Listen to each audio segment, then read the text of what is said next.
During my time of recuperation, I coincidentally encountered a childhood friend, Gary Latorica, who had been drafted around the same time as me. He approached me with an opportunity to make some good money. "Sammy," he said, "there's this beauty school in downtown Brooklyn that teaches all aspects of skin care and hair cutting." Astonished, I replied, "Are you out of your mind? I'm not a beautician." He quickly reassured me, saying, "No, you would just enroll in the hair cutting classes.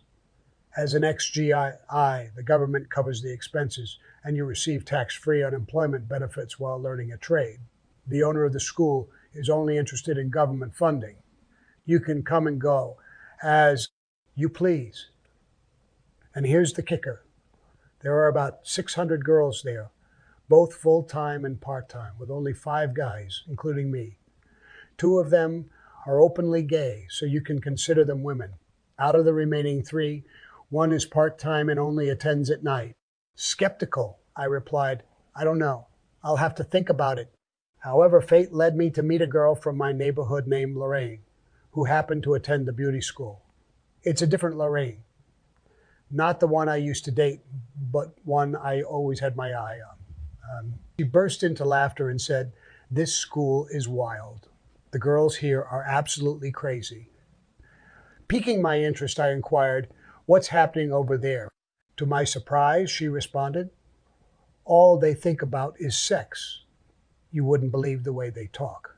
Trust me, you'll need incredible stamina. After a couple of days, you won't be able to walk straight."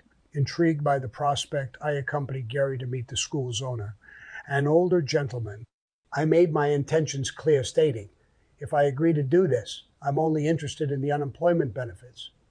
I'll attend when I feel like it, but once I'm bored, I'll be out." He nodded in understanding, and then his gaze fell upon the concealed gun in my jacket. "I won't be controlled by anyone," I asserted. Surprisingly, he replied, "All right. Do as you please, content with our understanding."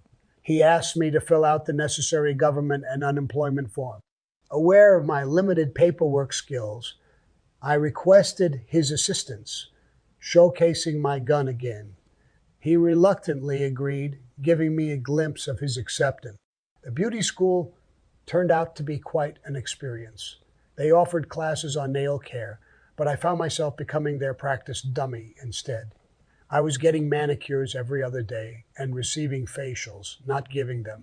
From the moment I stepped in, one girl gave me a facial, and before I knew it, she was performing oral sex on me.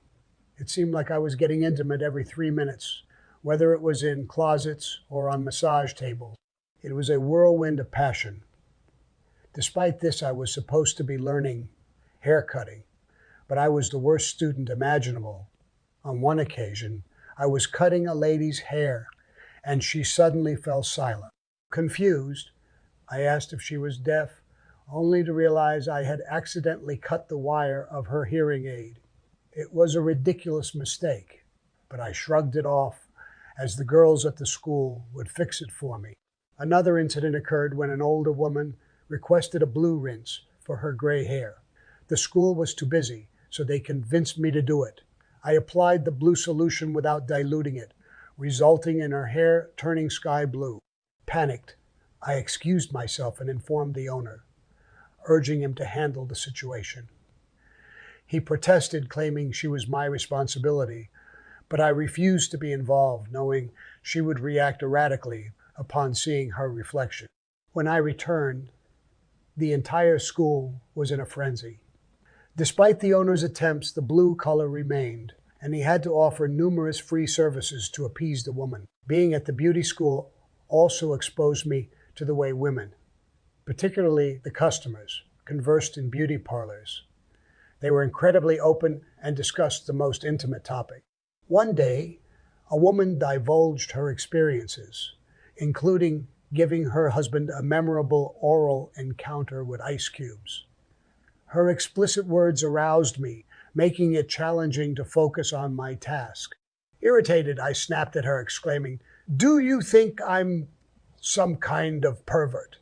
You can't share such things with me." In my frustration, I threw down the comb and stormed out. Unfortunately, my girlfriend Louise discovered the rumors surrounding my behavior at the school, leading her to enroll in an attempt to keep an eye on me.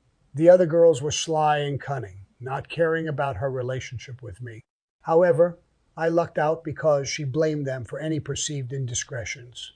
As graduation approached, I realized that if I wanted to expand beyond petty crime and open a legitimate business like a bar, disco, or gambling operation, I needed connections in the mob.